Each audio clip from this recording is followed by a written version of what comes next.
સદગુરુદેવ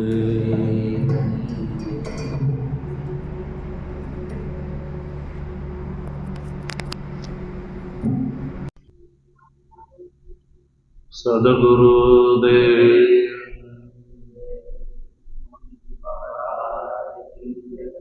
સનાતન ધર્મ જગદગુરુ શ્રી ઓમ નમઃ પાર્વતી હર હર મહાદેવ.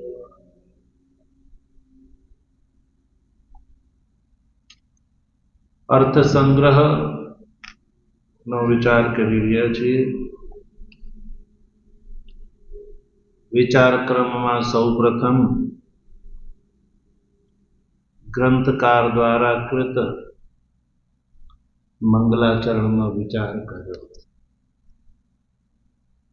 ગ્રંથનું નામ શું છે? અર્થ સંગ્રહ. અર્થોનો સંગ્રહ. અર્થ સંગ્રહ એટલે અર્થોનો સંગ્રહ. અર્થ અર્થાત કે ન્યાય એટલે ન્યાયોનો સંગ્રહ. ન્યાય એટલે અધિકરણ. જૈમિનીજી દ્વારા રચિત જે મીમાંસા શાસ્ત્ર છે એ મીમાંસા શાસ્ત્રની અંદર કર્મકાંડના વાક્યોનો અધિકરણ ન્યાયથી વિચાર કરવામાં આવ્યો છે. તો એ અધિકરણ ન્યાયથી જે વિચાર છે એનો સંગ્રહ એને કહેવામાં આવે અર્થ સંગ્રહ. અર્થાત કે અર્થાનામ સંગ્રહ. અર્થાનામ એટલે મીમાંસા શાસ્ત્ર પ્રતિપાદિતાનામ વિષયાણામ સંગ્રહ. મીમાંસા શાસ્ત્ર દ્વારા જે પ્રતિપાદિત જે વિષયો છે એ વિષયોનો સંગ્રહ જેની અંદર છે એને કહેવામાં આવે સંગ્રહ. અર્થાત કે પૂર્વ મીમાંસા અર્થ સંગ્રહ. પૂર્વ મીમાંસાનો જે અર્થ છે એનો સંગ્રહ નામક આ પ્રકરણ ગ્રંથ છે.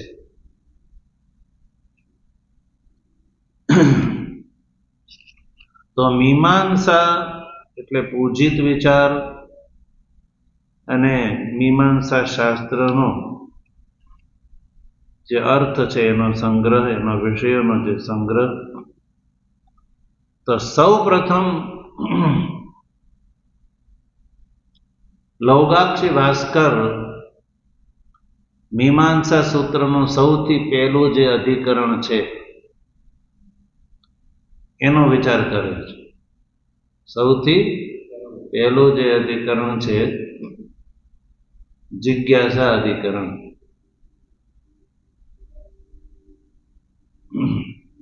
12 અધ્યાયોમાં જે વિભક્ત છે મીમાંસા શાસ્ત્ર,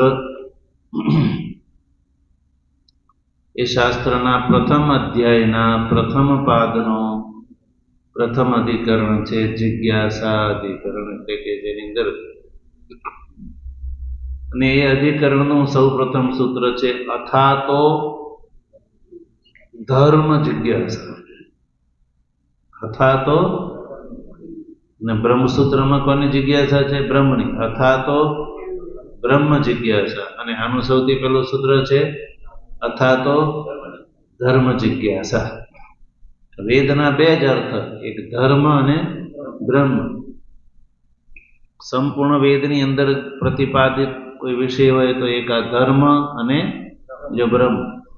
કર્મકાંડનો વિષય છે ધર્મ અને જ્ઞાનકાંડનો વિષય છે બ્રહ્મ.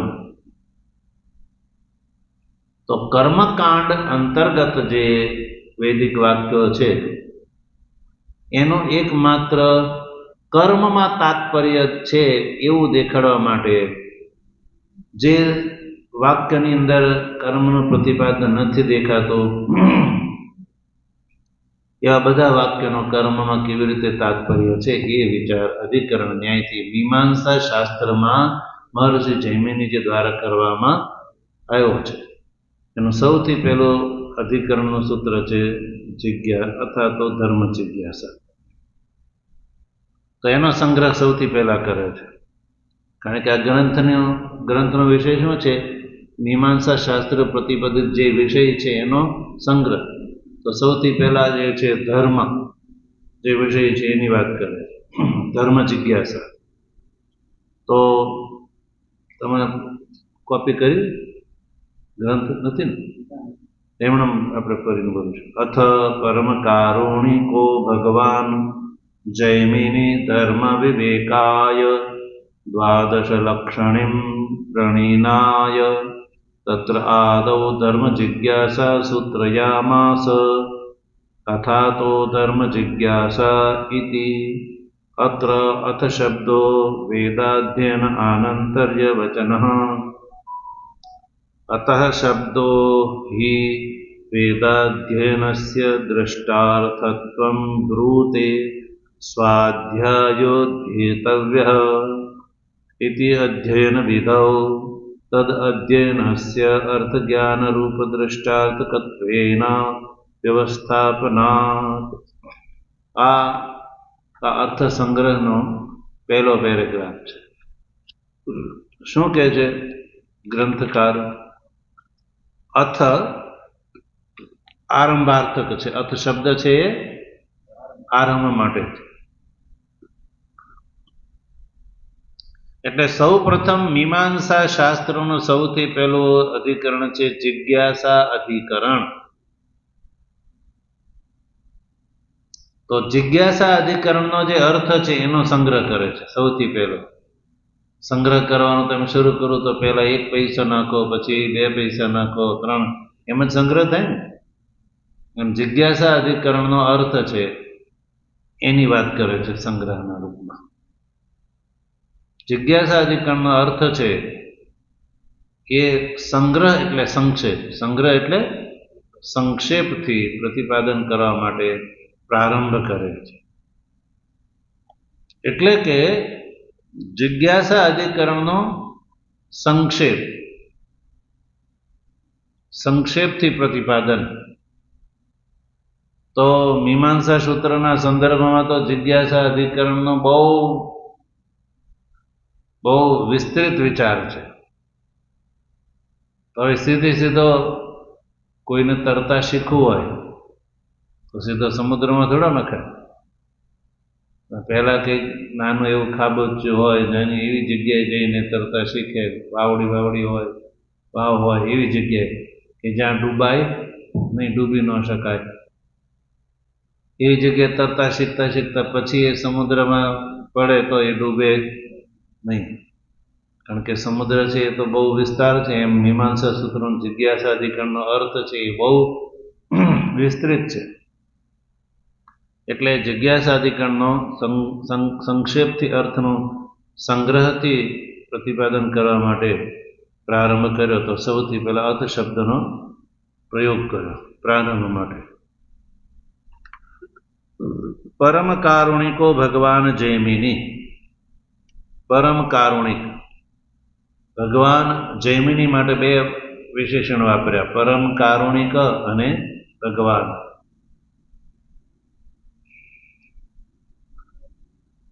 પરમ કારુણિક એટલે કે અવ્યાજ કરુણાયુક્ત, કોઈ પણ પ્રકારના લાભની અપેક્ષા રાખ્યા વગર કરુણા કરવા વાળા એવા. અને ભગવાન શબ્દનો પણ આપણે અર્થ ગઈકાલે વિચાર કરી શકે. ભગવાન જૈમિની ધર્મ વિવેકાય, ધર્મના વિવેક માટે થઈને દ્વાદશ લક્ષણીમ પ્રણીનાય, દ્વાદશ લક્ષણી મીમાંસાની રચના કરી. કોને? ભગવાન જૈમિનીજીએ. આ વાત લોગાક્ષી ભાસ્કર એના અર્થ સંગ્રહ નામના ગ્રંથમાં કહે છે કે લોગાક્ષી ભાસ્કર કહે છે કે ભગવાન જૈમિનીજીએ ધર્મના વિવેક માટે થઈને દ્વાદશ લક્ષણી મીમાંસા જે છે એની રચના કરી. તો ધર્મનો વિવેક કરવા માટે, શેના વિવેક માટે? ધર્મના વિવેક માટે. તો ધર્મનો વિવેક કેમ કરવો પડ્યો ભાઈ? એટલા માટે કે ધર્મના સ્વરૂપમાં અને ધર્મના અર્થના વિષયમાં લોકા બહુધા વિપ્રતિપન્નાઃ, લોકની અંદર ધર્મ અને ધર્મના અર્થમાં, ધર્મ અને ધર્મનો અર્થના વિષયમાં, ધર્મ અને ધર્મના અર્થના વિષયમાં લોકમાં બહુ જ વિપ્રતિપન્ન એટલે વિવાદ જોવા મળે છે. ધર્મ અને ધર્મના અર્થના વિષયમાં લોકની અંદર બહુ વિવાદ જોવા મળે છે. એટલે લોકો વિપ્રતિપન્ન છે ધર્મના સ્વરૂપમાં અને ધર્મના અર્થના વિષયમાં. લોકાહ વિપ્રતિપન્ના, વિપ્રતિપન્ના એટલે વિરુદ્ધ અર્થને ગ્રહણ કરવાવાળા છે. તેમાં અત્યારે પણ એ જ પોઝિશન છે.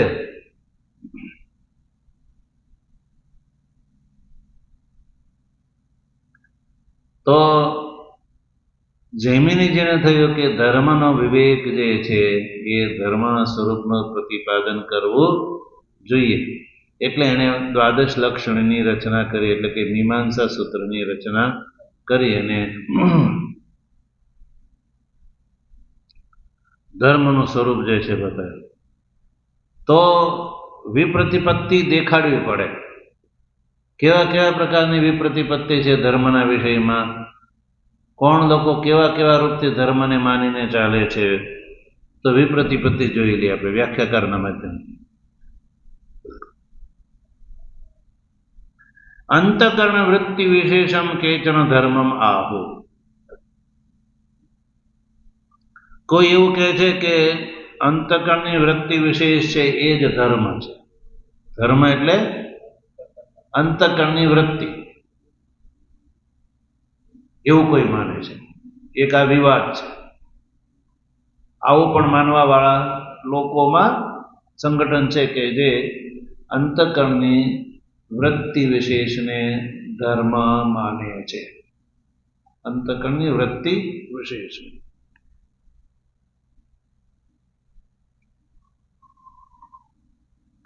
પછી એવો પણ મત છે કે વિજ્ઞાન વાસનામ ધર્મમ વદંતી કતિપય. કોઈ જે છે વિજ્ઞાન વાસના છે એ જ ધર્મ છે, એવું પણ એક મત છે.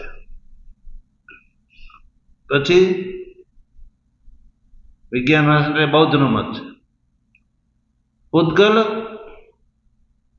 પૂદગલાખ્યાન પરમાણુ ધર્મ એકે મન્યંતે.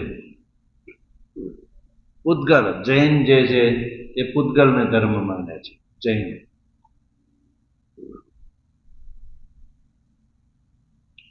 પૂદગલ એવા નામથી પ્રસિદ્ધ પરમાણુ જે છે, પરમાણુ એ ધર્મ છે, એવું આજે એક મત છે. પછી આત્મન વિશેષ ગુણધર્મ પ્રવદંતી અપરે. એક મત એવો પણ છે કે ધર્મ એટલે આત્માનો એક વિશેષ ગુણ છે. આત્માનો એક વિશેષ ગુણ છે એ ધર્મ છે. આત્મના વિશેષ ગુણ ધર્મ પ્રવદંતી. આત્માનો વિશેષ ગુણ છે ધર્મ, એવું કહેવા વાળો એક મત છે. બહાર ધુમાડો છે ને, ધુમાડો કે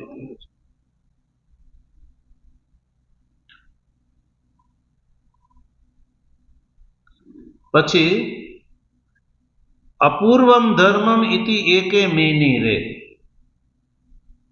અપૂર્વ જે છે એ જ ધર્મ છે. ઇતિ એકે મેની રે. એક એવું પણ મત કહે છે કે અપૂર્વ છે એ જ ધર્મ છે. ચૈત્ય વંદનમ ધર્મ ઇતિ અન્યે. ચૈત્ય વંદન, ચૈત્યનું વંદન કરવું એ જ ધર્મ. બૌદ્ધનો ધર્મ છે ચૈત્ય વંદનાદિ. ચૈત્યવંદનાની ધર્મ इति अन्य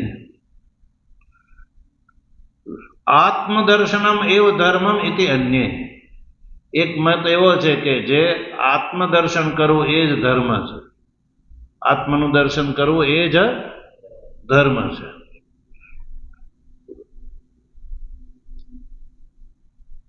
તો આ રીતે ધર્મના વિષયમાં લોકોમાં અનેક પ્રકારનો વિવાદ જોવા મળે છે. एवं विप्रतिपद्यमानेषु लोकेषु संजात करुणो भगवान जैमिनी એટલે લોકની અંદર આવા ધર્મના સ્વરૂપમાં આવા પ્રકારનો ભિન્ન ભિન્ન વિવાદ એ ચાલી રહ્યો છે. એ વિવાદને કારણે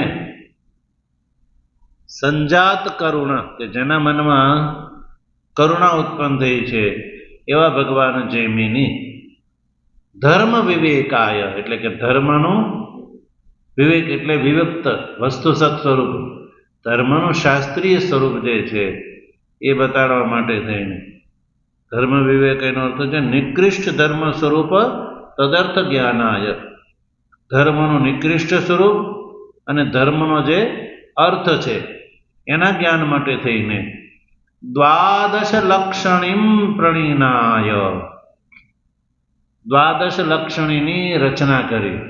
કોણે? જૈમિનીજીએ. અને આ વાત કોણ કરે છે? લોકાક્ષી ભાસ્કર પોતાના અર્થ સંગ્રહ ગ્રંથમાં પ્રારંભમાં કહે. એટલે કે જૈમિનીજીએ દ્વાદશ લક્ષણીની રચના કરી. શા માટે થઈને? ધર્મ વિવેકાય, ધર્મનું વિવિક્ત એટલે સ્પષ્ટ સ્વરૂપનું પ્રતિપાદન માટે, ધર્મનું સ્વરૂપ અને એનો અર્થ, ધર્મ અને ધર્મનો અર્થનો જ્ઞાન માટે થઈને દ્વાદશ લક્ષણી એટલે 12 અધ્યાય વાળી આ જે મીમાંસા છે એની રચના કરી. હવે એમણે તો એના માટે દ્વાદશ લક્ષણીમ એવો શબ્દનો પ્રયોગ કર્યો. એટલે જૈમિનીજી પ્રણિત જે ધર્મસૂત્ર છે એનું એક નામ છે દ્વાદશ લક્ષણીમ, એ એનું એક નામ છે દ્વાદશ લક્ષણીમ. તો એને દ્વાદશ લક્ષણીમ કેમ કહેવામાં આવે છે? એટલે કે એની અંદર 12 અધ્યાય છે. લક્ષણ શબ્દ અધ્યાય પરહ, લક્ષણ શબ્દ છે અહીંયા અધ્યાયનો વાચક છે, અધ્યાય. તો દ્વાદશ લક્ષણ કયો અથવા દ્વાદશ, હવે લક્ષણ શબ્દ અધ્યાય પરક છે તો આપણે એવું બોલી દ્વાદશ અધ્યાય, એટલે જેની અંદર 12 અધ્યાય છે એવી મીમાંસાની રચના જૈમિનીજીએ કરી, જેની અંદર 12 અધ્યાય છે. 12 એટલે દ્વાદશ લક્ષણનો અર્થ થયો દ્વાદશાનામ લક્ષણાનામ અધ્યાયાનામ સમાહારઃ દ્વાદશ લક્ષણી તામ દ્વાદશાધ્યાયાત્મકમ શાસ્ત્રમ. એટલે દ્વાદશાનામ લક્ષણાનામ 12 જેના અધ્યાય છે, લક્ષણ શબ્દ અધ્યાય પરક છે, અધ્યાયનું વાચક છે. એટલે 12 અધ્યાયોનો સમાહાર, સમાહાર એટલે એકત્રીકરણ, જેને કહેવામાં, જેની અંદર 12 અધ્યાય છે એવા ગ્રંથને કહેવામાં આવે દ્વાદશ લક્ષણીમ. અર્થાત કે દ્વાદશ અધ્યાયાત્મકમ શાસ્ત્રમ, 12 અધ્યાય જેનું સ્વરૂપ છે એવું શાસ્ત્ર, જેને દ્વાદશ લક્ષણી કહેવામાં આવે છે, મીમાંસા શાસ્ત્ર કહેવામાં આવે છે. એ મીમાંસા શાસ્ત્ર પ્રણીનાય, પ્રણીનાયનો અર્થ છે નિર્મિતવાન. મહર્ષિ જૈમિનીજી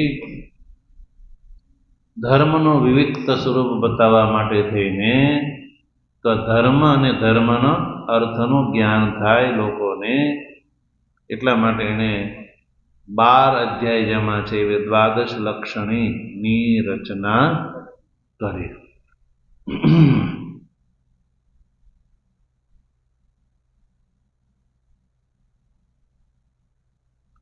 હવે આની ઉપર આપણે થોડોક વિચાર કરીએ લોગાક્ષી ભાસ્કર એવું કહે છે કે જૈમિનીજીએ 12 અધ્યાય જેમાં છે એવા મીમાંસા શાસ્ત્રની રચના કરી. શા માટે? ધર્મના વિવેક માટે.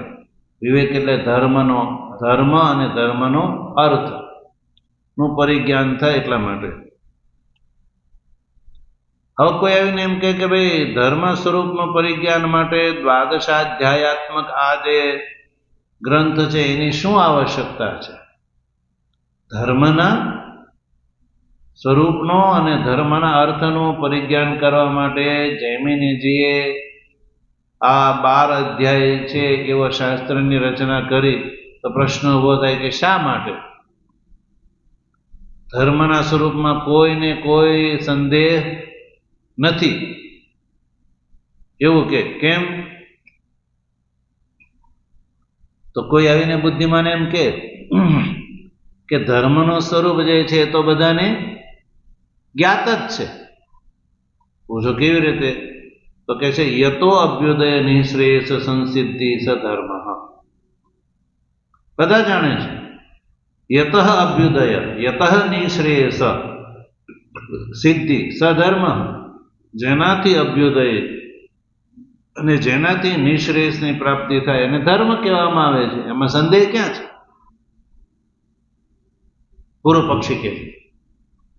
પક્ષી કહે છે કે ધર્મના સ્વરૂપનો તો બધાને બોધ જ છે, બધાને ખબર છે. કોઈ ધર્મમાં જે છે સંદેહવાન છે જ નહીં. તો આ 12 અધ્યાય વાળા શાસ્ત્રની શું જરૂર છે?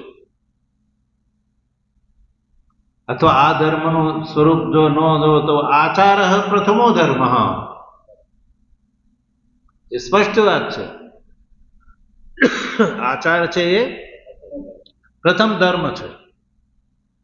તો પછી ધર્મનું સ્વરૂપ તો જ્ઞાત જ છે.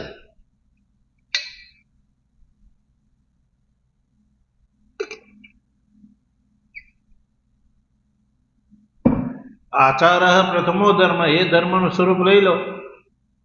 આચાર એ પ્રથમ ધર્મ છે. તો ધર્મના સ્વરૂપનો બોધ છે જ. તો 12 અધ્યાય વાળું આ વિસ્તાર વાળું આ શાસ્ત્રની રચના શા માટે કરવી?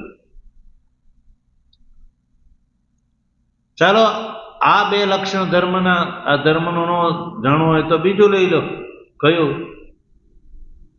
અયંચ પરમો ધર્મ યદ યોગેન આત્મદર્શનમ.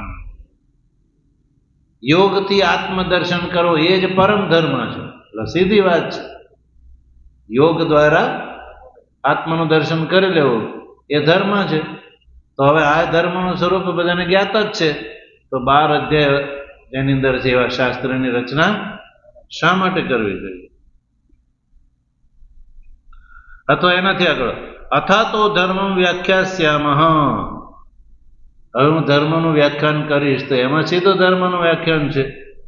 ઇત્યાદિ પ્રમાણથી ધર્મના સ્વરૂપ જે છે એ જ્ઞાયમાન જ છે.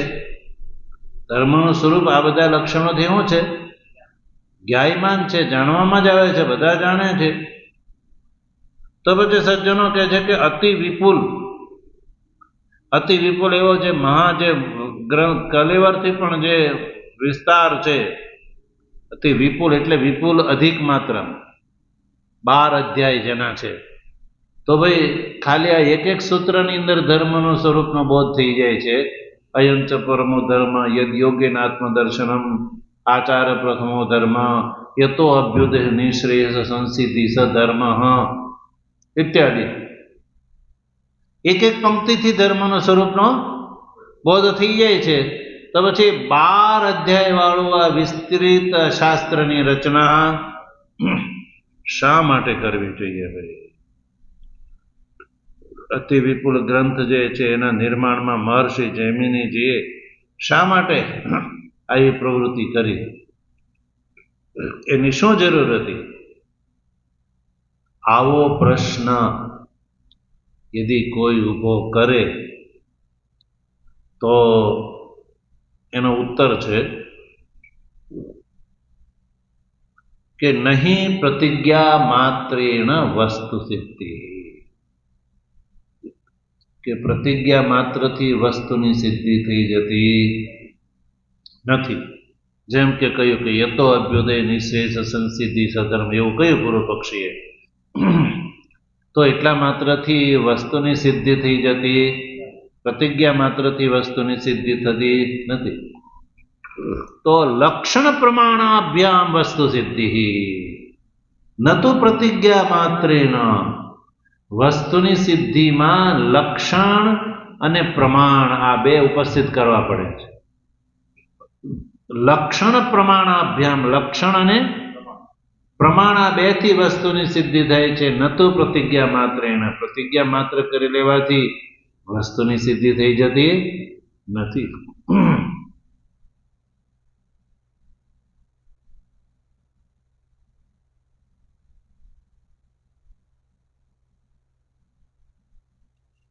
એટલે આ જે ન્યાય છે એ ન્યાયથી જે પૂર્વ પક્ષીએ જે વાક્ય ધર્મના સ્વરૂપમાં પ્રસ્તુત કર્યા, તો એ વાક્ય માત્રથી, એ પ્રમાણથી તો ધર્મની કેવલ પ્રતિજ્ઞા થાય છે, પણ સિદ્ધિ થતી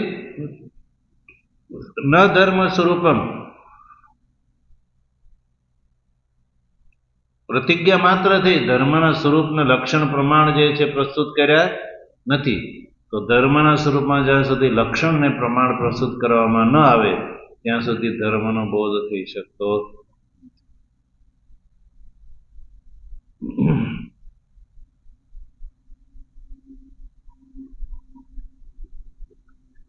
પણ ધર્મના સ્વરૂપનું ક્યાંય કોઈ પરીક્ષણ થયું નથી, કેવલ પ્રતિજ્ઞા થઈ છે.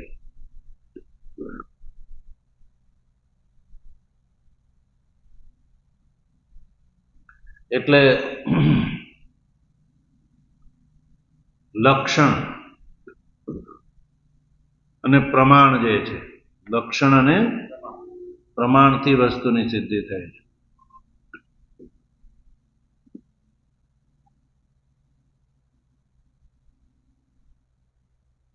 એટલે દ્વાદશ લક્ષણી મીમાંસાની અંદર જૈમિનીજીએ આ સંપૂર્ણ જગતની અંદર જે રહેલા પદાર્થ જે છે એ પદાર્થનો ઉદ્દેશ, એ પદાર્થનું લક્ષણ અને એ પદાર્થની પરીક્ષા, ઉદ્દેશ, લક્ષણ અને પરીક્ષા, સમગ્ર જગતના પદાર્થોનો ઉદ્દેશ, લક્ષણ અને પરીક્ષા પ્રસ્તુત કરશે મહર્ષિ જૈમિની. તો ઉદ્દેશ, લક્ષણ અને પરીક્ષા, દરેક પદાર્થો છે ને જગતના, એ દરેક જગતના પદાર્થોનો ઉદ્દેશ, લક્ષણ અને પરીક્ષા એ કરવાથી પદાર્થનું સાચું સ્વરૂપ સમજાય. જ્યાં સુધી ઉદ્દેશ, લક્ષણ અને પરીક્ષા ન થાય ત્યાં સુધી એ વસ્તુ કેવલ પ્રતિજ્ઞા માત્ર કહેવામાં આવે છે. એટલે પ્રત્યેક પદાર્થની ઓળખાણ એકબીજા પદાર્થથી એનું નિશ્ચિત જ્ઞાન કરવું હોય તો એનો ઉદ્દેશ, એનું લક્ષણ અને એની પરીક્ષા એ બતાવવી પડે છે. તો જ એ પદાર્થનું સાચું સ્વરૂપ સામે આવે છે. ઉદ્દેશ એટલે નામ માત્રેણ વસ્તુ સંકીર્તનમ ઉદ્દેશ. એ તર્ક સંગ્રહની અંદર આવી ગયું. તર્ક સંગ્રહ નામ માત્રથી વસ્તુનું સંકીર્તન, એને ઉદ્દેશ કહેવામાં આવે. લક્ષણ અસાધારણ ધર્મો લક્ષણમ, વસ્તુના અસાધારણ ધર્મને લક્ષણ કહેવામાં આવે છે. પછી ત્રીજું છે પરીક્ષા. લક્ષિતસ્ય લક્ષણમ સંભવતી ન વા ઇતિ વિચારઃ પરીક્ષા. લક્ષિત પદાર્થની અંદર લક્ષિત પદાર્થનું કરેલું લક્ષણ એમાં ઘટે છે કે નથી ઘટતું એ વિચાર કરો, એને પરીક્ષા કહેવામાં આવે છે. તો આ જગતના સઘળા પદાર્થો જે છે એ પદાર્થનો ઉદ્દેશ, લક્ષણ અને પરીક્ષા એ આગળ જે છે એ બતાવવામાં આવશે.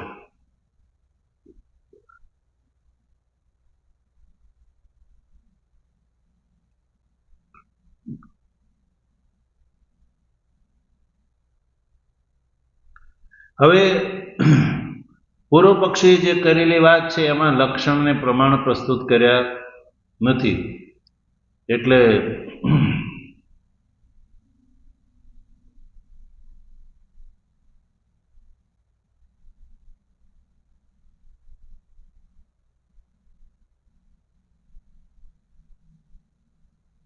અને આ જેને લક્ષણો પ્રસ્તુત કર્યા એને કેવળ અધ્યાત્મના શોધન માટે વેદ પ્રતિપાદિત જે ધર્મ છે ઇતિ કર્તવ્યતાદિથી એનું સમ્યક વિવેચન એ લોકોએ કર્યું નથી. વેદ દ્વારા પ્રતિપાદિત વેદ અધ્યાત્મ શોધન માટે વેદ પ્રતિપાદિત ધર્મ અને એની ઇતિ કર્તવ્યતાદિ દ્વારા એના ધર્મનું એને સ્વરૂપ સમ્યક પ્રકારથી વિવેચન કર્યું નથી. એટલે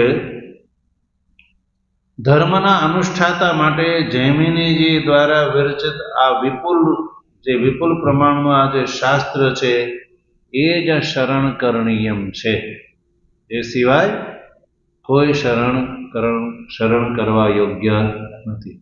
એટલે જૈમિનીજી દ્વારા પ્રણિત જે આ ધર્મ મીમાંસા સૂત્ર છે એનો કોઈ વિકલ્પ નથી. સમજાણું? જે પૂર્વ પક્ષી ધર્મના સ્વરૂપો જે વાક્યો પ્રસ્તુત કર્યા એ કેવલ પ્રતિજ્ઞા માત્ર છે, લક્ષણ અને પ્રમાણ પ્રસ્તુત કર્યા નથી. એટલે લક્ષણ અને પ્રમાણ જ્યાં સુધી પ્રસ્તુત કરવામાં ન આવે ત્યાં સુધી ધર્મના અનુષ્ઠાતાની પ્રવૃત્તિ એમાં થતી નથી. ધર્મના અનુષ્ઠાતાની પ્રવૃત્તિ ત્યારે જ થાય છે કે ધર્મમાં લક્ષણ અને પ્રમાણ પ્રસ્તુત કરવામાં આવે. તો મહર્ષિ જૈમિનીજીએ આ ધર્મ મીમાંસા એટલે મીમાંસા સૂત્રની અંદર લક્ષણ અને પ્રમાણ જે છે એ પ્રસ્તુત કર્યા છે. એટલે ધર્માનુષ્ઠાતા છે એના માટે તો આ જૈમિનીજી દ્વારા વિરચિત આ જે વિપુલ શાસ્ત્ર છે એ જ એકમાત્ર શરણીકરણીયમ શરણ કરવા યોગ્ય છે. એટલે કોઈ ઓપ્શન આનું છે જ નહીં. ઓપ્શન હોય તો આને છોડી દો, ચાલો એનું ગ્રહણ કરો. પણ ધર્મના વિવેકમાં આજે પણ જૈમિની મીમાંસા સૂત્રથી અતિરિક્ત બીજું કોઈ ઓપ્શન નથી. એટલે ધર્મના વિવેક માટે આ જ એકમાત્ર શાસ્ત્ર છે એ ધર્માનુષ્ઠાતા માટે શરણ કરણીય છે. બીજું કોઈ શરણ આજે પણ નથી. જેમ કે અન્ન અને જળ, જેની વગર મનુષ્ય શું કોઈ જીવ રહી શકે નહીં, અન્ન અને જળ વગર. તો અન્ન અને જળ આજે કોઈ મનુષ્ય બનાવી શકે છે? એમ કે મનુષ્ય તો કેટલો બધો આગળ વધી તો કેવા કેવા આવિષ્કારો કર્યા, ગમે તે કર્યું હશે, પણ અન્ન અને જળનો વિકલ્પ કોઈ વૈજ્ઞાનિકો શોધી શક્યા? અને સંભાવના પણ છે નહીં. તો અન્ન અને જળ આજે પણ ઈશ્વરને આધીન છે. બેવું ઈશ્વરને આધીન છે. એટલે એનો કોઈ ઓપ્શન જ નથી કે તમે હાલો એનો ઓપ્શન મળી ગયો એટલે પછી આ ઈશ્વરને માનવાની જરૂર મટી જાય એવું. એટલે અન્ન અને જળના માટે તો આજે પણ ઈશ્વરનું જ શરણકરણ કરવા યોગ્ય છે, શરણીય છે. ઈશ્વર જ એકમાત્ર શરણ કરણીય છે. હાલો કોઈ બીજો ઓપ્શન થઈ ગયો તો ફેક્ટરીમાં અન્ન અને જળ પેદા થવા લાગ્યા હોત તો પછી આપણે માની લઈએ કે ભાઈ આ બધી વાત ખોટી છે, ઈશ્વર બધું કરે છે, આ તો બધું ફેક્ટરીમાં આવે એટલે ઓપ્શન મળી ગયું ઈશ્વર, એટલે હવે ઈશ્વરને માનવાની જરૂર નથી. એવું ત્યારે સંભવ થાત કે અન્ન અને જળ મનુષ્ય જે છે એ બનાવી શકતો હોત તો આજે પણ મનુષ્ય અન્ન અને જળ બનાવી શક્યો અને સંભાવના પણ નથી. એટલે ઈશ્વરનું કોઈ ઓપ્શન નથી. એમ અહીંયા પણ જે દ્વાદશ લક્ષણી શાસ્ત્રની અંદર જે ધર્મનું સ્વરૂપ બતાવ્યું છે એ જ વાસ્તવિક ધર્મ છે, એ સિવાયનો કોઈ વાસ્તવિક ધર્મ નથી. લક્ષણ અને પ્રમાણથી સિદ્ધ કરેલું છે, એટલે આ શાસ્ત્રનું કોઈ ઓપ્શન નથી.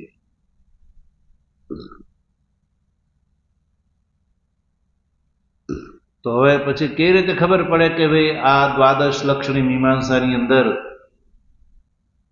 જૈમિનીજીએ જે ધર્મનું સ્વરૂપનું પ્રતિપાદન કર્યું છે, ઉદ્દેશ, લક્ષણ અને પરીક્ષા પ્રસ્તુત કર્યા છે.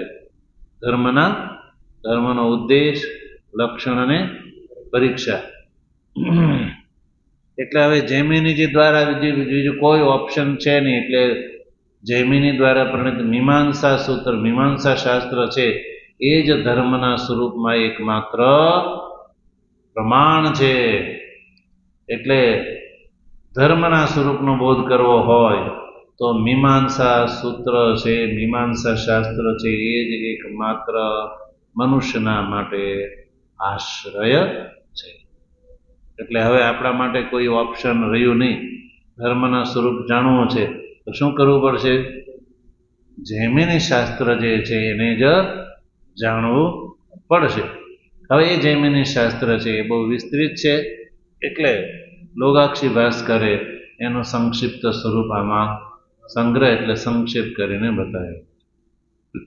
એટલે આપણે અર્થ સંગ્રહ જો અધ્યયન કરી લઈશું તો સમજો કે જૈમિનીજી દ્વારા પ્રણીત દ્વાદશ લક્ષણી મીમાંસાનું અધ્યયન આપણે માનો કરી લીધું, અથવા પછી વિસ્તારથી જવો તો એમાં જઈ શકે આના માધ્યમથી. તો હવે દ્વાદશ લક્ષણી મીમાંસા છે એનું થોડુંક આપણે વિવેચન કરી લઈએ. એની અંદર એક એક અધ્યાયની અંદર શું શું છે, એક એક અધ્યાયની અંદર, યદ્યપિ અંદર જવું હોય તો બહુ વિસ્તાર છે, પણ એ શાસ્ત્રની અંદર જે 12 અધ્યાય છે, 12 અધ્યાયનો ક્રમથી 12 અધ્યાયમાં શેના શેના સ્વરૂપનું પ્રતિપાદન છે એ થોડું આપણે જોઈ લઈએ. એટલે કે મીમાંસા શાસ્ત્ર જે 12 અધ્યાય છે એની અંદર ક્રમથી 12 અધ્યાયમાં શેના શેના સ્વરૂપનું વિવેચન છે. તો જો ક્રમથી ધર્મનું સ્વરૂપ, પહેલા અધ્યાયમાં ધર્મનું સ્વરૂપ, પછી બીજામાં પ્રમાણ, ધર્મના વિષયમાં પ્રમાણ બીજા અધ્યાયમાં, તો ત્રીજામાં ભેદનું વિવેચન, ત્રીજા અધ્યાયમાં ભેદનું વિવેચન, ચોથામાં શેષત્વ, પાંચમામાં પ્રયુક્તિ, છઠ્ઠામાં ક્રમ, સાતવામાં અધિકાર સામાન્ય અતિદેશ, પછી આઠવામાં વિશેષ અતિદેશ, નવવામાં દસવામાં બાદ, 11માં તંત્ર અને 12માં પ્રસંગ. ક્રમથી 12 અધ્યાયમાં આ જે કહ્યું એના વિષયનું વિવેચન જૈમિનીજીએ કરેલું છે. તો આ ધર્મ સંબંધી બધા વિષયો છે. કેવા છે? આ બધા ધર્મ સંબંધી વિષયો છે. આ બધા વિષયોના વિવેચનથી ધર્મનું જે વાસ્તવિક સ્વરૂપ છે એનો બોધ થાય છે, વિવેચિત. એટલે જૈમિનીજીએ 12 અધ્યાયમાં આ રીતે એક એક વિષયનું વિવેચન કર્યું છે.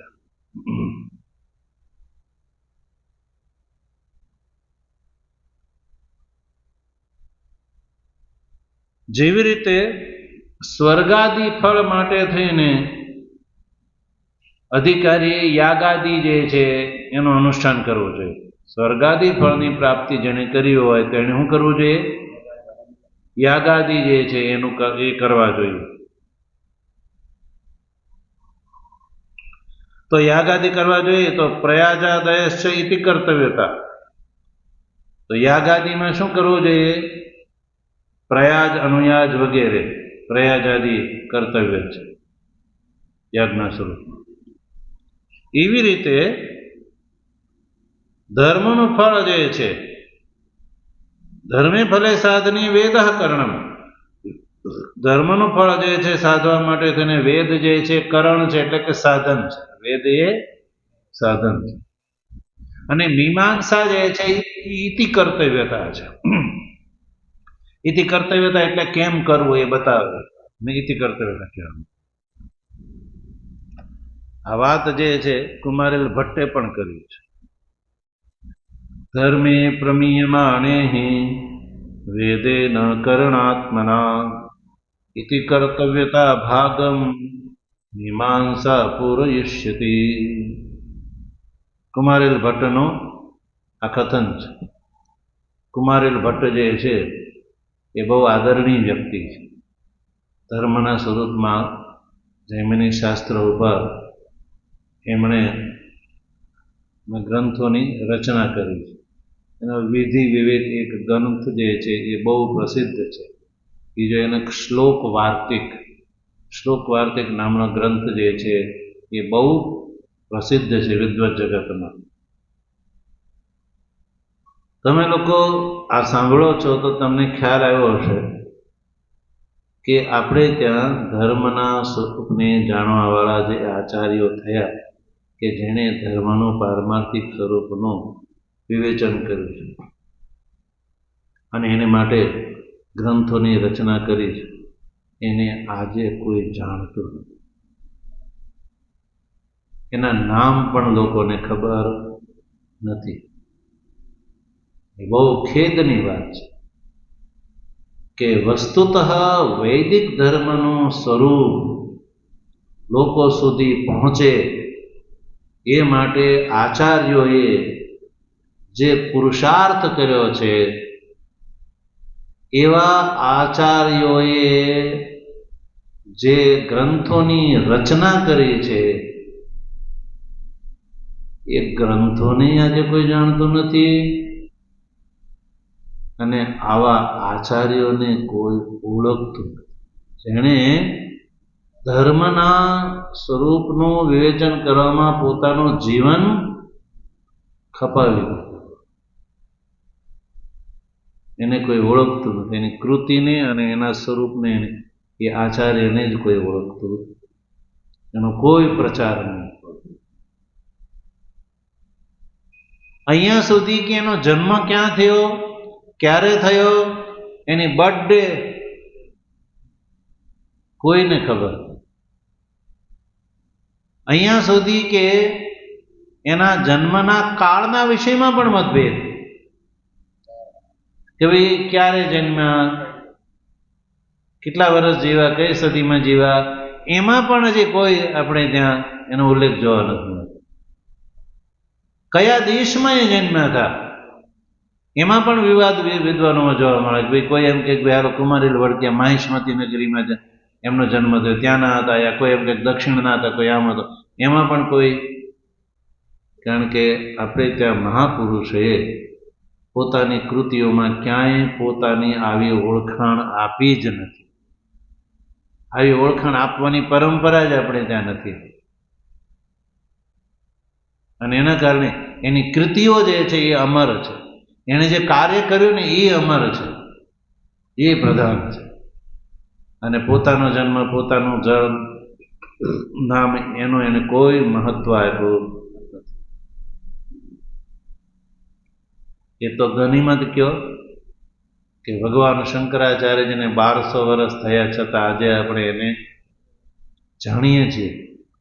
પણ ભગવાન શંકરાચાર્યજીને આજે વર્તમાન કાળમાં જે આદર અને સન્માન ભારતની વિશ્વ લેવલે મળવું જોઈએ એ આજે પણ બહુ પાશેરામાં પૂણી સમાન જ સન્માન છે. ચાલો બીજાની વાત જવા દો. આચાર્ય શંકર દ્વારા જે ઉપકૃત જે છે એવા લોકો પણ આચાર્ય શંકરને જે જે આદર્શ, જે સન્માનના જે અધિકારી છે, આદરના જે અધિકારી છે આચાર્ય શંકર, એ પ્રમાણે એને મળતું. સંન્યાસી જે છે, સંન્યાસી સમાજ, એ આચાર્ય શંકરનો ફોલોવર છે. બીજા વૈષ્ણવ સમાજ છે એ તો માનો કે એ પરવર્તી આચાર્યોને જ ફોલો કરે, એને માને, શંકરાચાર્યને નથી. પણ સંન્યાસી જે છે, દશનામ સંન્યાસી, એ તો આચાર્ય શંકરના જ અનુયાયી છે. પણ એના મઠ મંદિરની અંદર પણ આચાર્ય શંકરને જે સ્થાન મળવું જોઈએ, જે આદર મળવો જોઈએ, જે સન્માન મળવું જોઈએ, એ બહુ ઓછું છે. અને એક વાત કડવી કહી દઉં કે જેણે વૈદિક ધર્મની હાંસી ઉડાવી છે, વૈદિક ધર્મના સિદ્ધાંતોની હાંસી ઉડાવી છે, અને જેની વાતમાં કોઈ સ્વતઃ પ્રમાણ જે છે એ નથી, એવા કબીર વગેરે જે છે આજે પણ દુનિયામાં પ્રસિદ્ધ છે. એ બધાનું નામ લોકોની મુખે છે. કબીરે શું કર્યું છે? વૈદિક ધર્મની હાંસી ઉડાવી છે. એને લોકો જાણે. પણ આપણે ત્યાં આવા જે આચાર્યો થયા જેણે પૂર્ણતઃ વૈદિક ધર્મના સ્વરૂપના વિવેચન કરવામાં, એના અર્થને ઉદ્ઘાટિત કરવામાં પોતાનું જીવન હોમી દીધું છે. આ જે લોકો કોને આદર આપે છે? બાબાઓને. કોને? બાબાઓ. જેનું કુળ, ગોત્ર, સ્વરૂપનો કોઈ બોધ નહીં, અને લોકો ત્યાં દોડી હડિયાપાટી કરતા હોય છે કે ત્યાંથી મને મળી જાય, અહીંથી મને મળી જાય. તો આજના સંદર્ભમાં જ્યારે આ જે જાણતા હોય એને લાગે કે ભાઈ આપણો સમાજ વાસ્તવિક જે ધર્મ છે એનાથી કોષો દૂર થઈ ગયો છે. કેવો? કોષ એક અંતરનું એક માપ છે. ગાવ કહેવામાં, આજના કે સંબંધમાં કિલોમીટર, એટલે કિલોમીટર, સેંકડો કિલોમીટર આનાથી દૂર થઈ ગયો છે. વિચાર કરો કેવી મોટી વિડંબના છે આપણા સનાતન ધર્મની. મહાન મોટી વિડંબના. લોકો ધર્મ જિજ્ઞાસુ છે, પણ ધર્મ જિજ્ઞાસુ લોકો ધર્મના સાચા સ્વરૂપ સુધી પહોંચે એ પહેલા તથાકથિત ધર્મની આડમાં ધર્માચાર્યો બનેલા છે એ લોકો આવા ધર્મ જિજ્ઞાસુને વચ્ચેથી જ આંતરી લે છે. ખબર પડી? ધર્મ જિજ્ઞાસુ ધર્મના સાચા સ્વરૂપ સુધી પહોંચે એ પહેલા રસ્તામાંથી આવા જે લોકો છે જેને ધર્મના એકડાની ખબર નહોતી, એ લોકો ધર્મના નામથી આવા લોકોને રસ્તામાંથી આંતરી લે છે અને ગંતવ્ય સુધી પહોંચવા દેતા. અને આંતરી લે એટલું જ નહીં, એને પોતાના કબજામાં લઈ અને આંધળો અને બેરો બનાવે. આજકાલ એક તમને જાણ્યું હશે કે ઘણા એવા લોકો મુંબઈ વગેરે મોટા શહેરમાં સક્રિય હોય છે જે બાળકોને પકડી લે અને બાળકોના અંગને વિકર્ણ કરી નાખે, બેરો કરી નાખે, યા આંધળો કરી નાખે, લૂલો લંગડો કરી નાખે, અને પછી રોડ ઉપર એને ભીખવા માંગવા માટે મોકલી. તો આપણને આવું જ્યારે જાણીએ તો એ આવું કરવાવાળા લોકો પ્રત્યે આપણા મનમાં કેવો ગુસ્સો અને ઘૃણા ઉત્પન્ન થાય કે નહીં? કે જોયું, આ લોકો એના સ્વાર્થ માટે થઈને એક નિર્દોષ બાળકને એની જિંદગી જે છે એ નરક બનાવી દે છે, અને એની પાસે ભીખ માંગી અને એ પોતે ऐश आरामनी जिंदगी जीवे छे। तो आवा करवावाळा माटे आपणा मનમાં केवो घृणा ने गुस्सो उत्पन्न थाय। ए कार्यो के जेना प्रत्ये घृणा थाय ने ए आजना तथाकथित धर्माचार्यो करे छे। पण ए विषयनो बोध ए कार्य रूपाळुं लागे छे। ए कार्य रूपाळुं एटले एना प्रत्ये पहेलाना जेवो गुस्सो आवतो નથી, કારણ કે એ દેખાતો નથી, એ બોધ નથી થતો। લોકો એમ માને છે કે એ તો આપણા માટે જ કરે છે। એટલે ધર્મનું સ્વરૂપ જે છે એટલું બધું ડટાઈ ગયું છે, એની ઉપર એટલા બધા પડાળો આવી ગયા છે કે ધર્મના વિષયમાં જેણે પ્રયત્ન કર્યો છે એવા આચાર્યોને આપણે આજે જાણતા નથી। મહાન મોટી વિડંબના છે।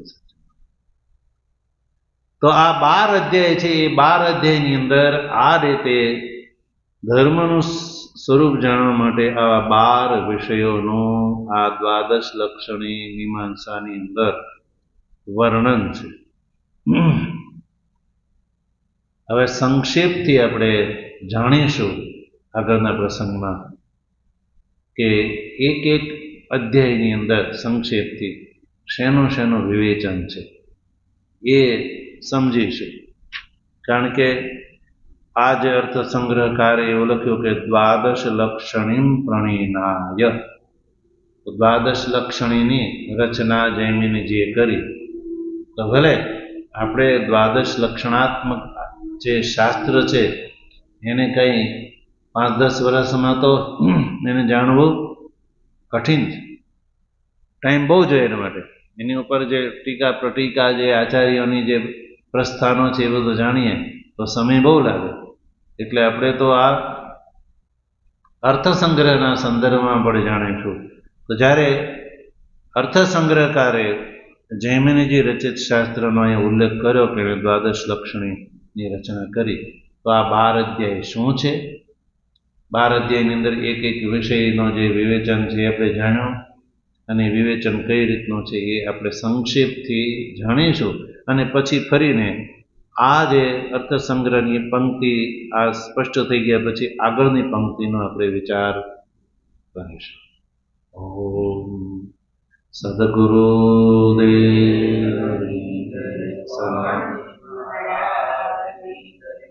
સનાતન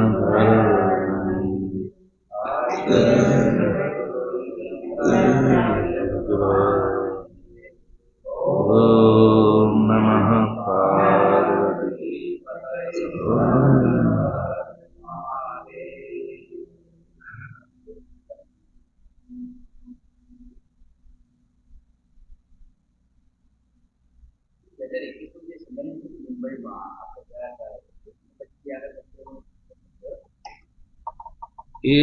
એમાં કોઈ પ્રોગ્રેસ નથી થયો, કારણ કે એનો ઉદ્દેશ છે ને અયોધ્યામાં મંદિર બનાવવાનો હતો। એ જે શંકર ભારતીજી હતા ને, આપણે ગયા ને જેને આપણે બોલાવ્યા હતા, એ શંકર ભારતીજીનો ઉદ્દેશ હતો કે ઉત્તર ભારતના ધર્માચાર્યોનું સંગઠન બનાવ્યું અને એ પોતાના કાર્યમાં એનું અનુમોદન મેળવવાનું એક હતો એનો ઉદ્દેશ, કે પોતે જે અયોધ્યાની અંદર આચાર્ય શંકરની કૃતિના કાર્ય જે કરવા માગતા હતા એમાં ઉત્તર ભારતના આચાર્યોનું અનુમોદન પ્રાપ્ત કરવા માટે એનો પ્રયત્ન। સમજણ પડી? પોતે ક્યાંના છે? સાઉથ ઇન્ડિયન છે। સાઉથ ઇન્ડિયામાં તો એ કાર્ય કરે જ છે, પણ એને ભગવાન રામ પ્રત્યે નિષ્ઠા છે, કુલ પરંપરાને એના રામ ભગવાન એના કુલ ગુરુ કે કુલ ભગવાન છે। એટલે એના મનમાં એવું થયું કે ભાઈ અયોધ્યાની અંદર જ્યારે રામ મંદિર ભવ્ય બની રહ્યું છે, અયોધ્યા એક વૈશ્વિક લેવલે જ્યારે ઉભરી રહી છે અયોધ્યા નગરી,